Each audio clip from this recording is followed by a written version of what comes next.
Alors on est dans un thème, effectivement, vous l'avez bien compris, ou si vous étiez là la semaine passée, vous le savez, on est dans un thème, on a choisi pour satisfaire les attentes de Sébastien, de développer un thème, et on a choisi les saisons de la foi. Et la semaine dernière, je vous ai parlé de l'automne. Les saisons de la foi, nous croyons que la foi passe effectivement par des périodes, des saisons. On pourrait donner différents noms à ces périodes. Moi, j'ai choisi de les appeler des saisons, en sachant qu'elles ne sont pas nécessairement limitées comme nos saisons à 4 fois 3 mois. Parfois, ça peut être des saisons qui durent, parfois même qui s'éternisent chez certains, ou des saisons qui peuvent être plus courtes. Mais nous croyons que notre foi passe par des périodes différentes au fil du temps, au fil de notre croissance avec Dieu, au fil du développement de notre maturité spirituelle. Et nous croyons qu'il est plus qu'avantageux de connaître cela et surtout, je dirais, d'apprendre à reconnaître la saison dans laquelle vous êtes. Je pense que le plus important, c'est ça. Je pense que le plus important, c'est cela, c'est que vous puissiez apprendre à reconnaître dans quelle saison vous êtes, non pas pour pouvoir le crier sur tous les toits, ce n'est pas le but, mais que vous puissiez en tirer le meilleur parti. Qu'au lieu de subir une saison, vous puissiez en tirer le meilleur et être ainsi prêt, préparé à celle qui suit, puisque les saisons se succèdent. Et chaque saison prépare la saison qui suit. Vous comprenez? Alors c'est important d'apprendre à reconnaître dans quelle saison nous sommes. Dimanche dernier, nous parlions de l'automne. Nous avons vu que c'est une période de transition, une saison de transition, une transition vers quelque chose de plus difficile, au contraire du printemps qui, on le verra, je suppose, avec Pasteur Sébastien, est plutôt une saison de transition vers quelque chose de meilleur. L'automne, je vous invite à l'écouter sur Internet, ça se trouve sur YouTube, sur la page Facebook de l'Église, si vous avez raté cela. Et je vous invite à partager aussi.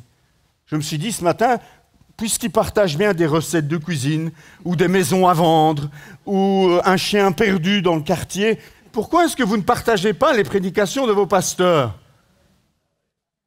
Est-ce que vous avez moins honte de partager le chien du voisin qui s'est perdu que la prédication de votre pasteur? Et on verra les résultats cette semaine, pasteur Timothée. On va voir cela. D'accord? Mais c'est bien de liker, mais je pense que le mieux, c'est un bon moyen de faire connaître la parole de Dieu. Et si vous êtes d'accord avec ce qu'on prêche, eh bien, partagez-le. Si vous ne le partagez pas, je saurai que vous n'êtes pas d'accord avec ce que j'ai prêché et on pourra en parler. Amen? Alors, cette semaine, nous allons parler de l'hiver. L'hiver, ce n'est pas encore maintenant, c'est au mois de décembre, 21 décembre, mais nous avons vu qu'au niveau spirituel, ce n'est pas nécessairement lié à des dates de calendrier. L'hiver peut se produire à différentes périodes et on peut traverser plusieurs hivers sur une même année. Ça veut dire qu'on aura passé au travers du cycle des saisons plusieurs fois. Si je vous demande un petit peu ce matin ce qu'évoque cette notion de l'hiver chez vous, je suis certain qu'on aurait toutes sortes de réponses du style, certains vont me dire l'hiver c'est l'époque de la neige. Même si on en a de moins en moins dans nos régions, c'est quand même encore la période de la neige. On aime le Noël enneigé, par exemple. On aime profiter des vacances de Noël pour faire des bonhommes de neige. Noël, c'est aussi la saison du verglas, de la glace, des grands froids. C'est une saison où il faut être beaucoup plus prudent sur les routes. Ça demande plus de prudence. C'est une saison où il y a plus d'accidents aussi à cause de ce verglas. C'est la période des grands froids, c'est la période de l'année où les températures sont les plus basses. C'est la période de l'année où les nuits sont les plus longues aussi. On parle des longues nuits d'hiver. L'hiver, c'est aussi cette période où on a parfois envie de se calfeutrer auprès d'un bon feu de bois, si on a la chance d'en avoir un. Certains vont souffrir plus sérieusement de solitude aussi en hiver, étant donné que c'est une période où on sort moins, où on reste plutôt calfeutré chez soi, en famille, etc. Et les personnes qui sont seules, peuvent sentir peut-être un peu plus la solitude dans cette période de l'hiver. Et au niveau spirituel, l'hiver va évoquer les temps peut-être les plus difficiles de votre parcours de foi. Des temps d'épreuve. Par exemple, un deuil peut être une période d'hiver. Certains vont mener un deuil de quelques jours, certains vont mener un deuil de plusieurs semaines. Une période difficile peut-être. Certains vont connaître et traverser un divorce. Et généralement, un divorce, ça ne se fait pas dans la joie. C'est une période compliquée, une période difficile. On pourrait aussi assimiler cela à une période d'hiver dans notre vie. Ça pourrait être une période de maladie, ça peut être une période de perte de son emploi après des années et une période d'insécurité. Et on pourrait comme ça rallonger la liste. Ça peut être des temps pénibles à traverser, des temps de solitude aussi pour certains. En fait, comme je le disais la semaine dernière, on pourrait appeler la saison de l'hiver spirituel la saison « Dieu, où es-tu ? Pourquoi m'as-tu abandonné? Où es-tu, Seigneur ?» Des temps de mort apparente, des temps où on a l'impression que plus rien ne vit. Paul a une vie passionnante. Vous connaissez la vie de Paul? Il a une vie passionnante, excitante, on pourrait dire. Passionné pour Jésus, avec des périodes de succès incroyables. Il a implanté des églises, il a vu des miracles extraordinaires. L'œuvre de Dieu a grandi au travers de son ministère. Mais Paul a aussi connu des hivers. Il ne nous en parle pas énormément. Paul ne fait pas étalage de ces périodes, mais dans un passage de 2 Corinthiens au chapitre 11, du verset 23 au 27, il nous fait là un petit résumé de ces hivers. Et il dit au verset 23, « J'ai bien plus connu les travaux pénibles, infiniment plus les coups, bien plus encore les emprisonnements, et j'ai souvent été en danger de mort. 5 fois, j'ai reçu des Juifs les 40 coups moins 1. 3 fois, j'ai été fouetté. 1 fois, j'ai été lapidé. 3 fois, j'ai fait naufrage. J'ai passé 1 jour et 1 nuit dans la mer. Fréquemment en voyage, j'ai été en danger sur les fleuves et en danger de la part des brigands, en danger de la part de mes compatriotes, en danger de la part des non-juifs, en danger dans les villes, en danger dans les déserts, en danger sur la mer, en danger parmi les prétendus frères. J'ai connu le travail et la peine. J'ai été exposé à de nombreuses privations de sommeil, à la faim et à la soif, à de nombreux jeûnes, au froid et au dénuement. » Voilà un résumé. Paul n'a pas vécu tout cela sur une seule saison, hein. Paul a vécu ces périodes-là à différents moments de son parcours spirituel, mais il a traversé ces moments-là et on pourrait appeler ça les hivers de Paul.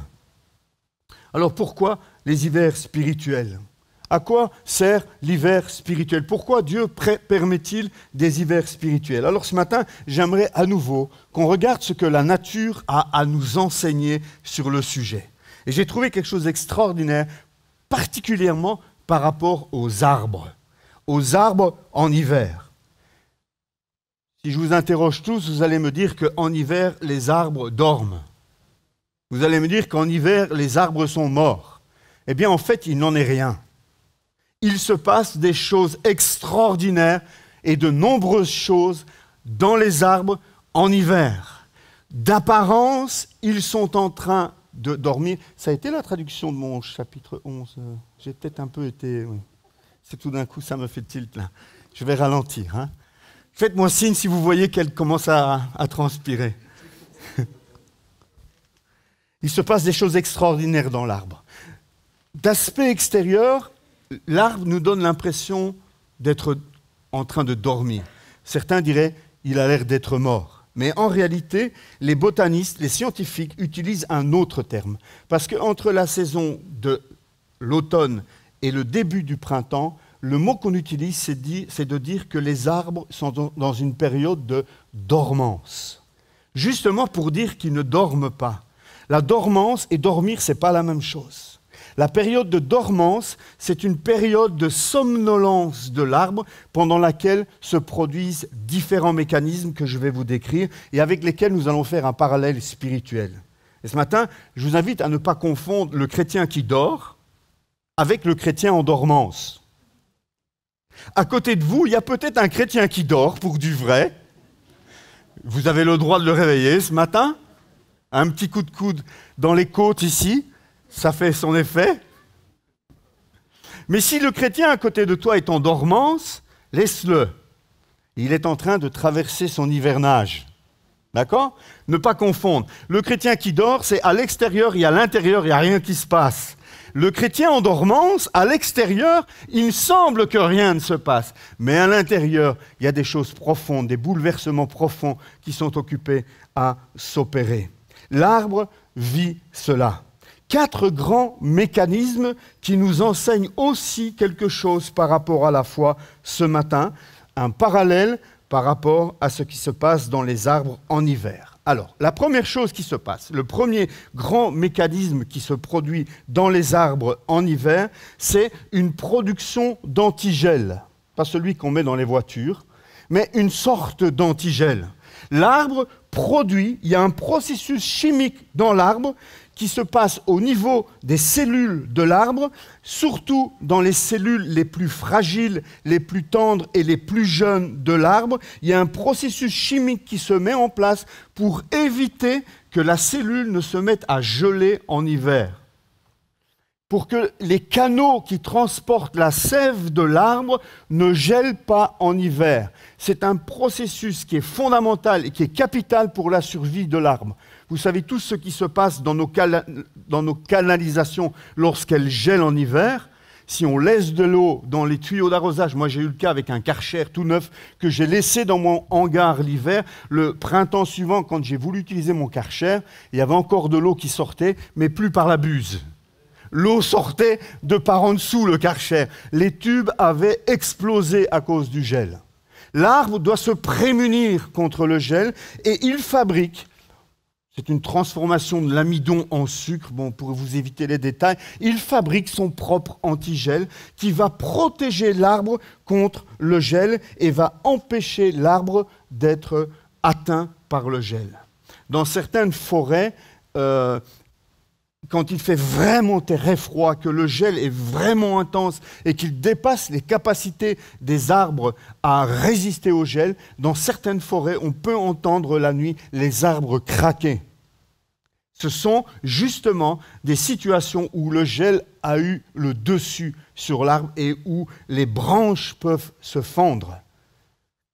C'est un phénomène qui se produit régulièrement. Alors au niveau spirituel, eh bien, je crois que Dieu aussi, pendant notre hivernage, il fait une œuvre dans le chrétien qui est en dormance pour affermir les nouvelles croissances, les nouvelles choses que le chrétien vient de découvrir l'été précédent.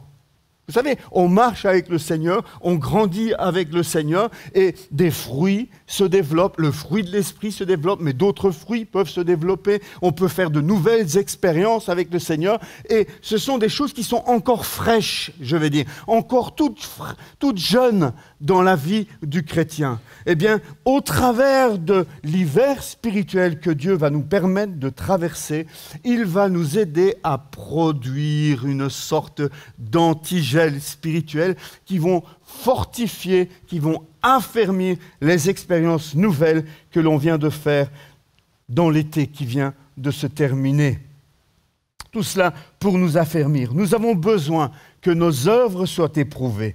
Nous avons besoin que le fruit de l'esprit qui s'est développé passe l'épreuve de l'hiver afin de devenir plus fort et durable. Parce que c'est ça l'objectif de l'arbre, en produisant cet antigel, en aidant ces jeunes pousses à résister à l'hiver, eh bien, l'année suivante, ces jeunes pousses ne seront plus des jeunes pousses, elles seront capables elles-mêmes de produire de jeunes pousses. Il y a donc un processus là qui est important dans la vie de l'arbre et qui, je le crois, est aussi important dans la vie du chrétien.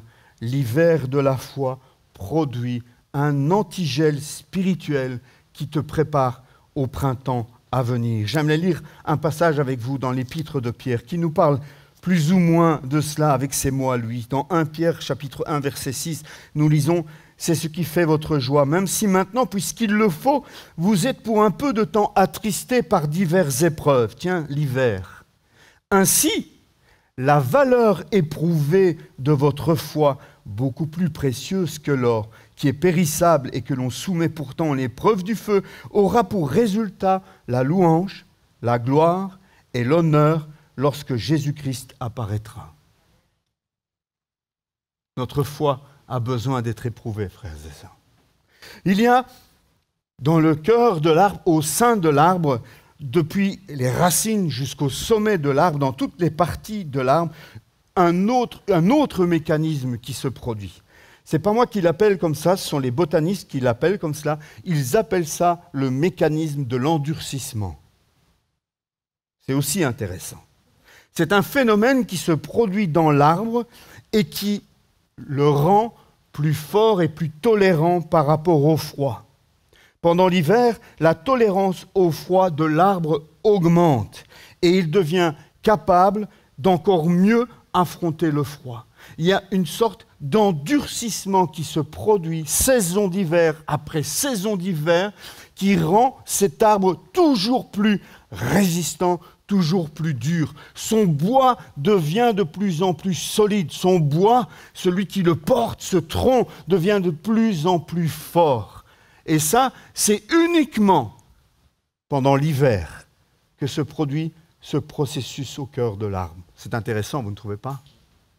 Au niveau spirituel, je crois que Dieu se sert aussi de nos hivers pour nous rendre plus forts, toujours plus forts, devant l'adversité, devant l'ennemi de nos âmes, devant le doute parfois. Et il faut aussi comprendre endurcissement, non l'endurcissement du cœur, évidemment. L'hiver n'est pas là. C'est ce qui malheureusement arrive à certains chrétiens, c'est que pendant l'hiver, au lieu que ce soit leur foi qui s'endurcisse, c'est leur cœur qui s'endurcit. Et là, ils passent complètement à côté de leur saison. Parce que l'objectif de Dieu, ce n'est pas que nos cœurs s'endurcissent, c'est que notre foi s'endurcisse, c'est que notre foi soit plus résistante, que notre foi soit plus forte. Jacques chapitre 1, versets 2 à 4 nous dit ceci. Mes frères et sœurs, considérez comme un sujet de joie complète les diverses épreuves auxquelles vous pouvez être exposés, sachant que la mise à l'épreuve de votre foi produit la persévérance. Mais il faut que la persévérance accomplisse parfaitement sa tâche afin que vous soyez parfaitement qualifiés, sans défaut, et qu'il ne vous manque rien. Vous voyez encore ici le besoin de cet hivernage, le besoin de traverser cette période de la vie chrétienne, qui n'est pas toujours la plus simple. Il y a un troisième mécanisme qui se produit au sein des arbres en hiver, c'est ce qu'on appelle le mécanisme de réparation. C'est dans cette période de l'hiver que l'arbre répare les vaisseaux transporteurs de sève qui ont été endommagés par les coups du passant, par la hache du bûcheron, par les oiseaux qui ont picoré, par les insectes nuisibles qui ont voulu s'attaquer à l'arbre, qui sont allés s'infiltrer sous l'écorce. Il y a toute une période où l'arbre a besoin de pouvoir se réparer. Et c'est en hiver à nouveau que cette opération, que ce mécanisme prend place, c'est dans cette période d'hivernage que l'arbre va soigner ses blessures. Waouh! C'est encore une fois, frères et sœurs, un magnifique parallèle avec notre vie chrétienne. Parce qu'au niveau spirituel, je crois que c'est surtout pendant ces périodes d'hiver que Dieu veut réparer des choses dans notre vie.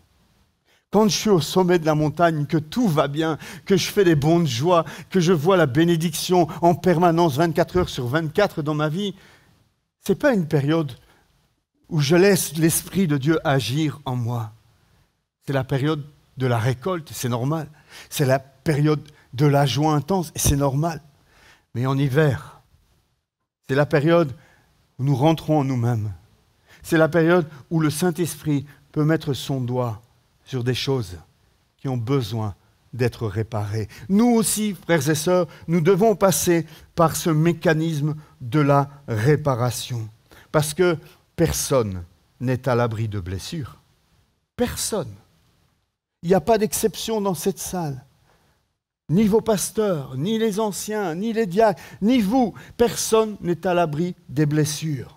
Parce que nous vivons dans un monde déchu. Parce que nous vivons dans un monde ou le prince de ce monde, c'est le diable. Et donc, nous sommes entourés par le mal, nous sommes entourés par le malheur, nous sommes entourés par le péché et nous en sommes même responsables par moments. Je peux faire souffrir mon conjoint, je répare, mais je le fais souffrir. Je ne suis pas parfait, je peux être maladroit avec mes enfants, je peux manquer de sagesse avec un frère, avec une sœur, je peux perdre les pédales au travail, je peux être source, moi aussi, de blessures, et je peux être le récipient aussi de la blessure. Et des blessures, il y en a de toutes sortes, les blessures du cœur, les blessures émotionnelles, blessures verbales, blessures relationnelles, blessures physiques, blessures spirituelles. Dieu a besoin de me réparer. Dieu désire me réparer. Parfois, je fais des mauvais choix. Parfois, j'emprunte des chemins qui mènent dans des impasses, des chemins que je croyais être de Dieu, mais qui se révèlent finalement ne pas être de Dieu. Et des chemins où je suis obligé de me dire « je me suis trompé, je ne suis pas allé là où Dieu voulait que j'aille ». Et je dois pouvoir le reconnaître. Et cela laisse des traces. Mais pendant l'hivernage, pendant cette saison d'hiver, Dieu aime te réparer. Dieu prend plaisir à te réparer. Dieu n'est pas là en train de se dire, moi, il y en a marre, hein, Vincent, ou Nelly, ou Timothée, il y en a marre de te réparer. Non, Dieu prend plaisir à nous réparer. Dieu prend plaisir à nous recevoir dans cette saison d'hiver et à pouvoir poser sa main sur nous pour nous réparer. Lorsque Dieu nous arrête, c'est avant tout pour nous remettre sur pied. Lorsque Dieu permet que nous traversions un hivernage, c'est surtout d'abord pour nous faire grandir, c'est surtout d'abord pour nous fortifier, c'est surtout d'abord pour nous remettre sur pied. Le psaume 147, le verset 3 dit « Il guérit ceux qui ont le cœur brisé et il pense leurs blessures. » Qui fait ça? L'Éternel Dieu. Il guérit les cœurs brisés. Je crois, frères et sœurs, que la période de l'hiver, justement cette saison spirituelle de l'hiver, où nous croyons bien souvent que c'est la période où Dieu est le plus loin de nous, est en réalité la période où Dieu est le plus proche de nous. Et si vous deviez ne retenir qu'une seule chose ce matin, je voudrais que ce soit cette phrase-là. Cette période de l'hiver où on a l'impression de « Dieu, où es-tu » où on a l'impression d'être abandonné, où on a l'impression d'être seul dans notre tourmente, où on a l'impression que Dieu est sourd à nos prières, où on a le sentiment que Dieu est éloigné, que même parfois il nous a rejetés, est en réalité la période où Dieu est le plus proche de nous. Et en été où nous croyons que Dieu est là, mais en réalité, c'est peut-être l'inverse. Vous comprenez? Si tu traverses un hiver, si ton hiver est long, difficile, froid, obscur, je voudrais que ce matin tu sortes de ce lieu avec cette conviction. Waouh! Mais en fait, c'est une belle saison.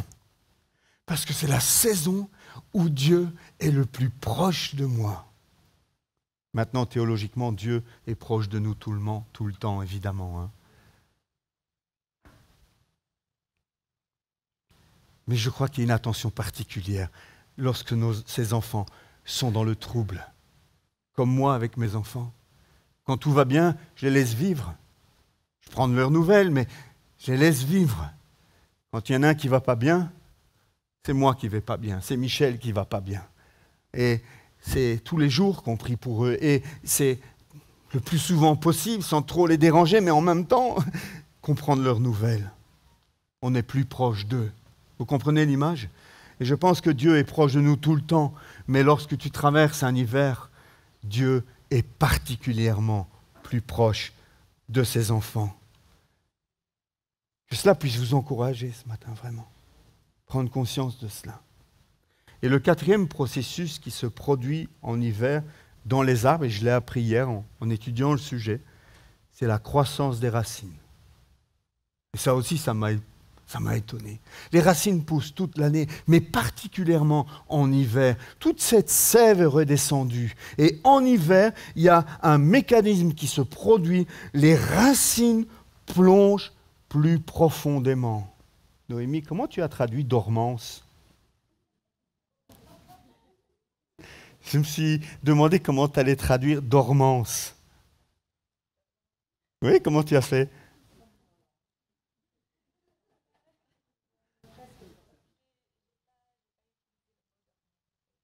D'accord.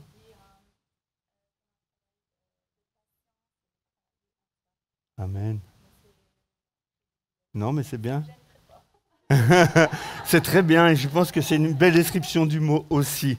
Merci Noémie. Pendant cette période-là, l'arbre plonge ses racines plus profondément. Il y a un travail qui se produit aussi, des nouveaux vaisseaux qui vont pouvoir conduire la sève au printemps sont en train de se développer pendant cette période d'adversité de l'hiver dans les arbres. Cela lui permettra de grandir ensuite lorsque le printemps viendra. Vous savez, on dit toujours que les racines doivent être proportionnelles au ramage, enfin en tout cas à ce que vous voyez à l'extérieur, au branchage. Un arbre avec une petite racine et plein de branches, c'est pas normal et c'est pas viable. Au premier coup de vent, il va s'écrouler. Et donc, ce que vous voyez à l'extérieur, on dit généralement, se trouve la même chose sous le sol. C'est impressionnant. J'ai jamais été vérifié, hein, mais c'est ce qu'on dit. Pour pouvoir agrandir ses branches, le printemps suivant et l'été suivant, l'arbre sait qu'avant de pouvoir faire cela, il a besoin de plonger ses racines plus profondément. Et c'est en hiver que ce processus prend place, frères et sœurs. Et au niveau spirituel, vous me suivez, hein? C'est aussi en hiver, c'est aussi dans cette période d'hiver spirituel que Dieu agit en nous pour que nous puissions plonger plus profondément nos racines en lui, que nous puissions enraciner notre foi. Vous savez, quand tout va bien, quand le soleil brille et que les petits oiseaux chantent, généralement, on ne fait pas vraiment un gros travail intérieur, il faut bien l'avouer. On profite du beau temps. Mais lorsque le froid vient s'installer, alors on a une tendance à se recroqueviller sur soi-même et à laisser un travail intérieur prendre place. C'est ce que Dieu veut que nous puissions vivre au travers de l'hiver spirituel. Nous avons tous déjà constaté que c'est dans l'hiver de l'épreuve, dans l'hiver de l'échec, que nous apprenons le plus et que notre confiance en Dieu prend racine. Il y a aussi des arbres qui meurent en hiver, malheureusement. Des jeunes pousses, des jeunes arbres, j'ai connu ça dans mon propre jardin. Des jeunes arbres qui n'ont pas passé, ils ont passé le premier hiver qui était assez doux, ils n'ont pas survécu au deuxième hiver qui était plus difficile. Mais la majorité survivent. La majorité, lorsqu'ils ont passé quelques années, ils survivent et ils grandissent et ils se fortifient. Nous avons aussi besoin, frères et sœurs, que nos racines s'étendent avant de vouloir une plus grande envergure de branches et de fruits. Il y a des chrétiens qui veulent plus de fruits, il y a des chrétiens qui veulent plus de responsabilités, il y a des chrétiens qui veulent être plus mis en évidence. Mais tant que les racines ne sont pas là, c'est criminel de leur permettre cela. Vous comprenez? Avant de vouloir briller, d'exposer vos fleurs au soleil, laisser les abeilles venir polliniser vos fleurs et porter du fruit. Je suis poétique ce matin. Hein? Il faut d'abord accepter de traverser l'hiver qui permet de plonger nos racines plus loin en Dieu. Paul dit quelque chose de similaire dans Colossiens au chapitre 2, au versets 6 et 7. Colossiens 2. Pourquoi j'ai mis mon étiquette dans Éphésiens? Ah, voilà. Ainsi donc, tout comme vous avez accueilli le Seigneur Jésus-Christ marchez en lui et soyez enracinés et fondés en lui. Une autre version, parole de vie, dit, et plongez vos racines en lui. C'est fondamental, frère. Pensez à cette histoire du semeur qui sortit pour semer. Vous vous souvenez, c'est cette graine qui germe rapidement, mais qui n'a pas de racines. Au premier coup de soleil, elle se dessèche. Je pense que nous serions plus avisés à demander au Seigneur de nous donner des racines plus fortes plutôt que de lui demander de nous donner, d'avoir des fruits. Parce que tu as des racines, les fruits viendront. Mais si tu n'as pas de racines, les fruits ne viendront pas ou ne seront pas des bons fruits, ou seront des fruits médiocres ou de petite taille ou de mauvaise qualité. Les racines, frères et sœurs, c'est capital. Et chaque chrétien devrait faire cette prière. Seigneur, que je sois enraciné en toi. Et c'est jamais fini ce processus. Demain, encore plus, Seigneur. Et après-demain, encore plus, davantage. Je veux être enraciné en toi. Frères et sœurs, je veux conclure en vous rappelant, comme je l'ai dit la semaine dernière par rapport à l'automne, je vous dis la même chose par rapport à l'hiver. Ne négligeons pas l'hiver de notre foi. Nous en avons besoin. Vous savez, les arbres, contrairement aux animaux, ils sont fixés au sol.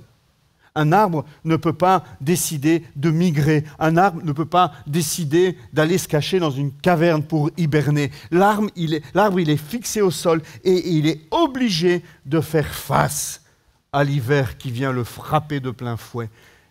Et je pense que nous ressemblons plus à des arbres plantés près du courant d'eau qu'à des ours qui sortent de leur caverne à certaines périodes de l'année pour profiter du soleil et ensuite retourner se coucher pour dormir pendant de nombreux mois.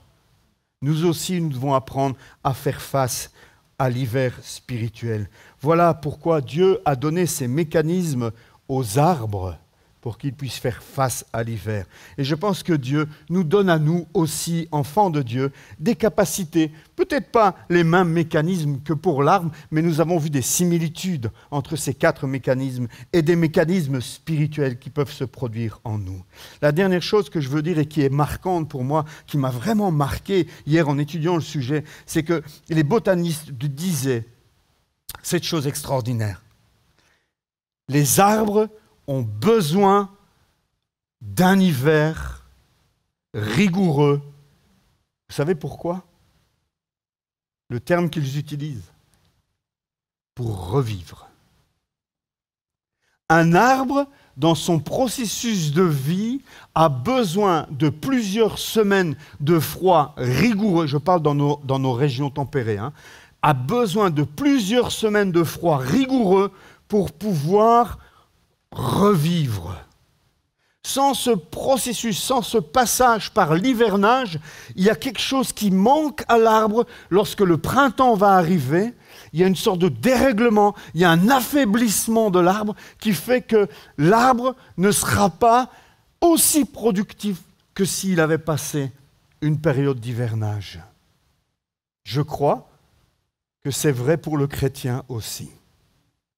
Je crois que nous avons besoin de revivre aussi. Je crois qu'il y a des périodes, après des étés, où nous avons besoin, nous aussi, de revivre.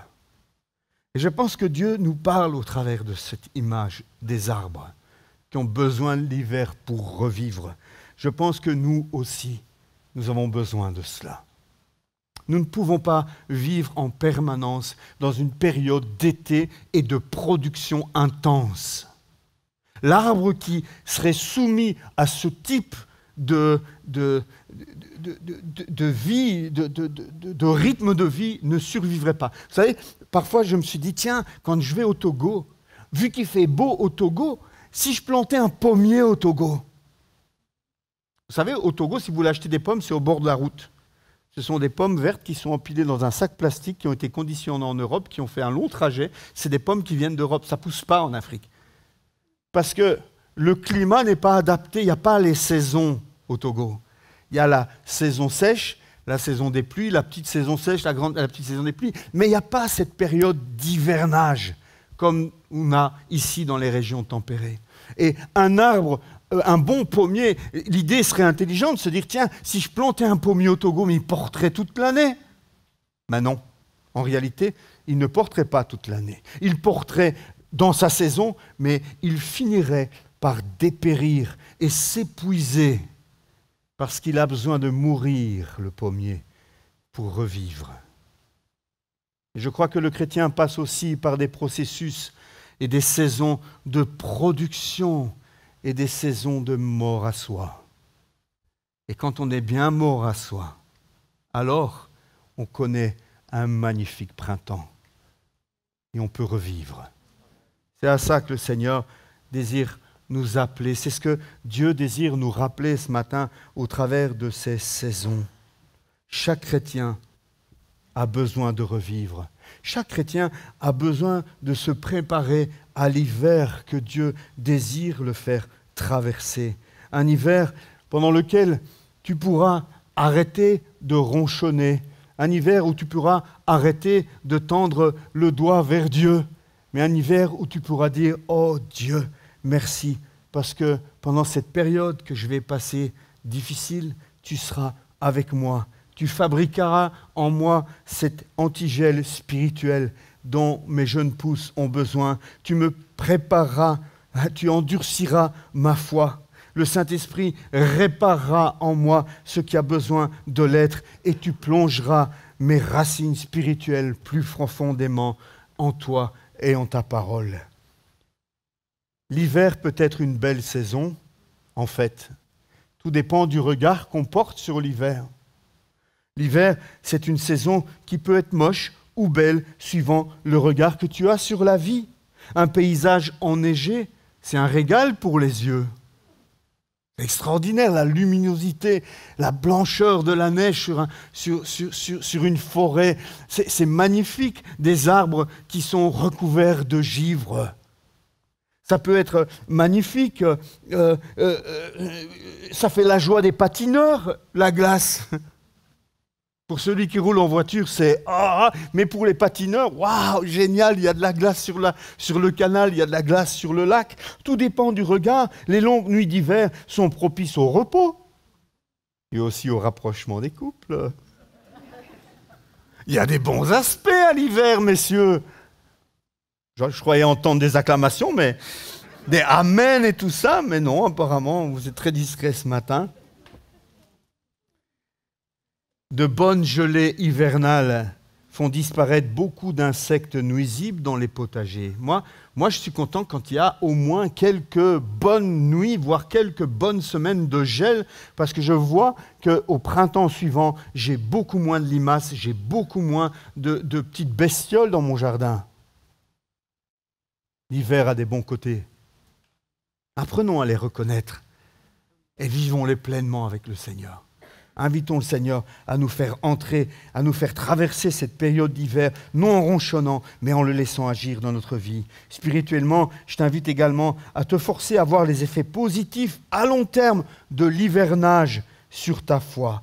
Cela te permettra de traverser l'hiver avec la bonne attitude et avec davantage de conscience de la présence de Dieu à tes côtés dans l'épreuve.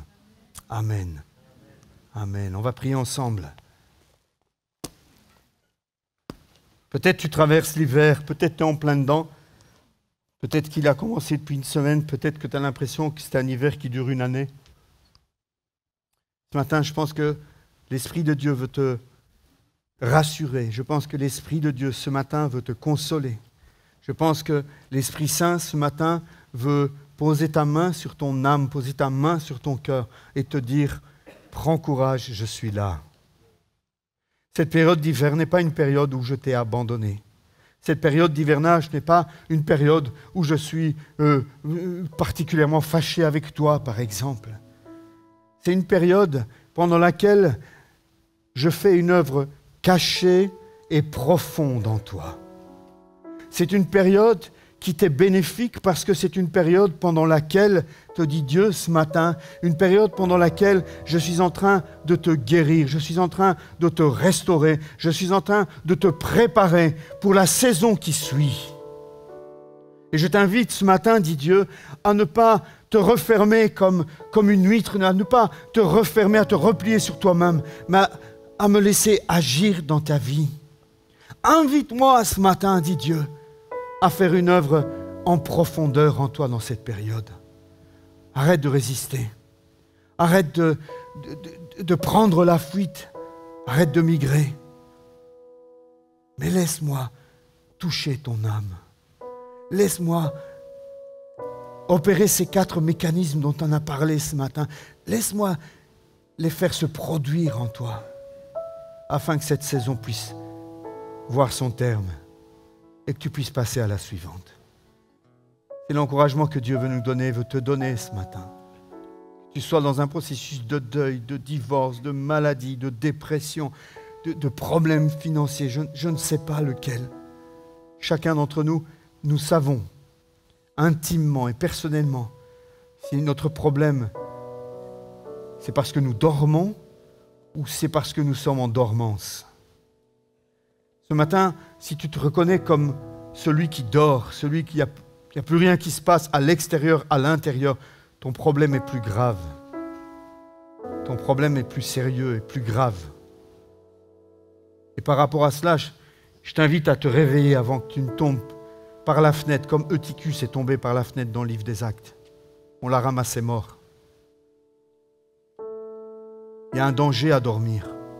Il y a un danger à ne plus rien vivre, à se laisser aller complètement, à prendre du recul, à s'éloigner, à ne plus être assis avec les frères et sœurs, mais à s'asseoir sur le rebord de la fenêtre. Vous connaissez cette histoire d'Eutychus. Il a fini par s'endormir et tomber. Si c'est ton cas, réveille-toi. Viens chercher de l'aide, viens voir les pasteurs, viens prier avec nous. Viens nous aider, viens nous permettre de t'aider à te réveiller, à reprendre vie. Mais si tu traverses la dormance, si tu es en hiver spirituel, laisse-toi bercer par l'Esprit de Dieu. Fais-lui confiance. Sois rassuré ce matin. Ne promène pas des regards inquiets, mais que ta foi soit fortifiée ce matin. Dieu est là. Dieu est avec toi et il fait une œuvre extraordinairement belle en toi que personne ne voit si ce n'est lui seul, mais dont tous verront les fruits dans un avenir très proche. Soyez encouragés par cette parole ce matin, au nom de Jésus. Amen.